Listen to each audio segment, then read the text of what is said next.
All right, are you ready for this? Today we are diving deep into some really interesting territory. Ooh, I'm intrigued. Tell me more. We're talking about how attraction really works, how it actually happens. Okay, I'm listening. You've requested we take a look at this, and let me tell you, the source material, phew, it sparked some debate, even among our team. Really? Oh yeah, we're breaking down an advice piece, and it claims to have the secrets, the actual secrets to attracting women. Okay, so even if a woman isn't initially interested, this advice claims it can turn things around. Yeah, that's the idea. I mean, the idea of like a secret formula for winning someone over has always made me a bit skeptical, to be honest. Relationships just aren't that simple, are they? No, they're definitely not. That's why we're doing this deep dive. Let's see if we can find any real insights in all of this. All right, let's get into it. Okay, so right off the bat, the piece makes this bold claim about how men and women experience attraction differently. Differently? How so? Well, for guys, it's often presented as that whole love at first sight thing. Oh, that classic trope. But for women, it's painted as more of a slow burn. It's not instant. It takes time to build. What do you think about that? I'm curious to hear your take on it. Well, the source definitely pushes this idea that women are more cautious when it comes to attraction. Almost like detectives, you know? They're sizing you up, evaluating, gathering info before they decide to, well, give the green light. Oh, like they're building a case file on you before they decide if they're interested. Exactly. So it's not that they aren't attracted, but they're taking their time to figure things out. Right. And it's not just about looks, it's about character, intentions, if you're someone they can trust, that whole package. So playing it cool early on, maybe that's not a bad strategy. It's like, I see you, I'm interested, but I'm not gonna rush things. That's a good way to put it. And the source actually suggests that a woman's initial hesitation could be a good thing. It shows she's thoughtful, she's not just jumping into things. Okay, I can see that. Taking time to make a decision, that makes sense. And, you know, there's this whole line of thinking in evolutionary psychology that tries to explain this difference in approach. What do they say? Well, the idea is that historically, women have had to be more selective when choosing partners, you know, because of the biological investment they make in having children. That's interesting. But I guess we have to be cautious about making broad generalizations about entire genders. Oh, absolutely. Every single person is different, right? We can't forget that. And cultural factors, those play a huge role, too. Yeah, for sure. Cultural norms can totally shape how we approach relationships. Exactly. So yeah, these evolutionary factors are interesting to think about, but they're just one piece of a much bigger puzzle. Right. They're not the whole story. So if a woman is taking her time to, evaluate a potential partner, what does this advice piece suggest men do? How should they navigate that early stage? Well, it offers a surprisingly simple solution. Spend time with her. Just hang out. That's it. That's a big part of it, yeah. It's about building that familiarity, letting her see you beyond those first impressions. The more comfortable she becomes around you, well, the more likely she is to open up to the possibility of something more. It's like, hey, I'm not just this surface level persona. Get to know the real me. Yeah, exactly. It's like the saying, familiarity breeds fondness. Have you ever noticed that? Yeah. How you warm up to someone just by spending time with them? Even if you didn't initially, totally click. Oh, absolutely. All the time. Yeah. And actually, this is where things get really interesting. The source outlines 3 common mistakes that men make that can actually sabotage their chances of building attraction. Whoa, attraction killers. Okay, I have to hear this. Lay it on me. All right. Mistake number 1 is what they call seeking rapport too hard. What does that even mean? Basically, being too eager to please or agreeing with everything she says, it can come off as, well, needy and insecure. So you're saying coming on too strong can backfire. That's exactly it. You want to be confident, show interest, but not seem desperate. Right, that makes sense. It's finding that balance. Exactly. The piece emphasizes that confidence, genuine confidence, not neediness, is what's truly attractive.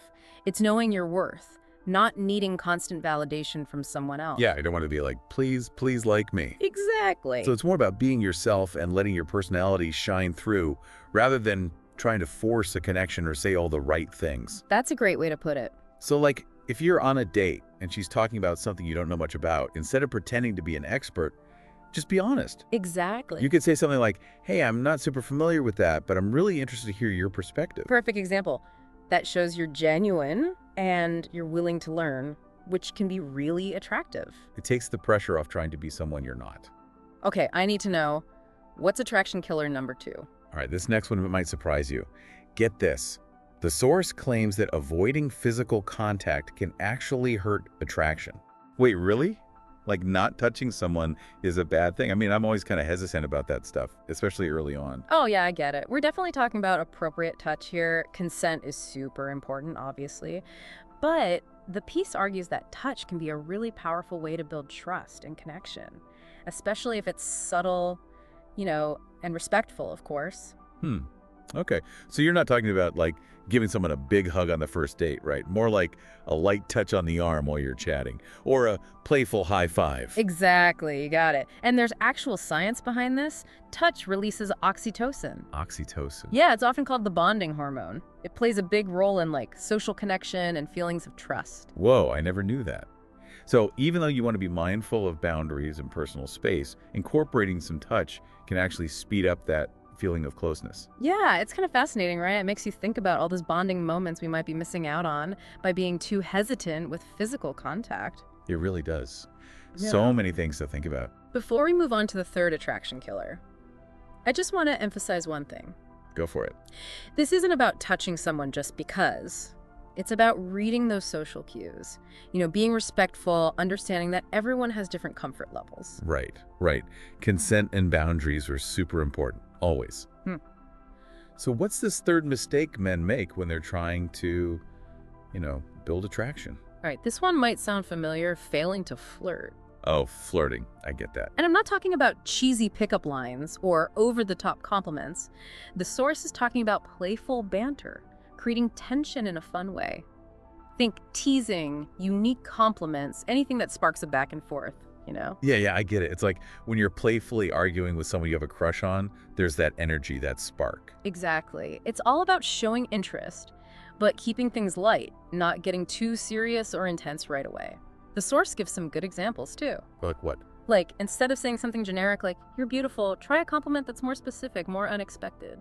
Okay, I see something more personal. Right. Like, "I love your sense of humor," or "You have such a unique way of looking at things." It shows you're paying attention. Way more engaging than just, "You're pretty."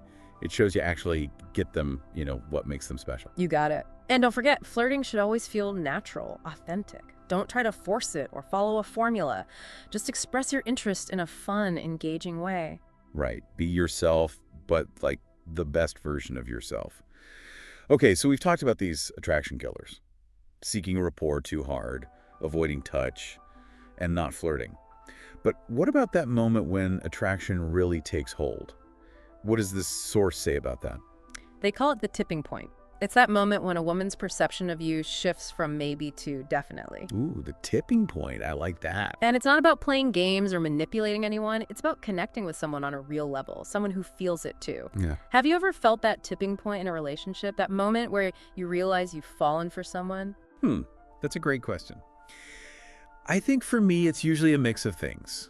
Laughing together, those deep conversations, and just those moments where you feel seen, truly understood. It's like everything clicks into place and you just know. That's such a great way to put it. And I think that's what the source is getting at. It's not about following a bunch of rules or tricks.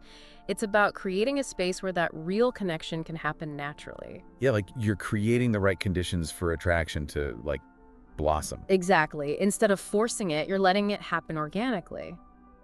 So even though this advice is all about how to get a girlfriend, it sounds like there's something bigger at play here. Something deeper, yeah. It's about human connection, on a broader scale. It's really making me think, this whole source we've been unpacking, it's all about attracting a romantic partner, but do you think these ideas could apply to any relationship?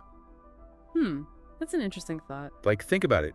Building deeper connections with friends, family, even at work. It's funny because those same things that can spark romantic attraction, that trust, the authenticity, the playful back and forth, those can really strengthen any bond. It makes you realize it's not just about finding a partner. It's about connecting with people, period. Absolutely. Think about the people you feel closest to, the relationships that really work. Yeah. I bet they have all those elements we've been talking about. That's true. It's not just romantic sparks. It's that feeling of being comfortable, being yourself, and having fun, Exactly. And this whole conversation, it's got me thinking about intentionality in relationships. It's not just waiting for things to happen, it's actively making the effort to connect. I love that. Yeah. So attraction, maybe it's not this mysterious force we can't control. Right. Maybe it's about making a conscious choice to create opportunities for connection, to actually put in the work. I think you're onto something there. It's about being open, being real, putting yourself out there genuinely. Yeah. And who knows, maybe by understanding these dynamics, these building blocks of attraction, maybe we can all become better at building meaningful relationships in every part of our lives. That is such a great point.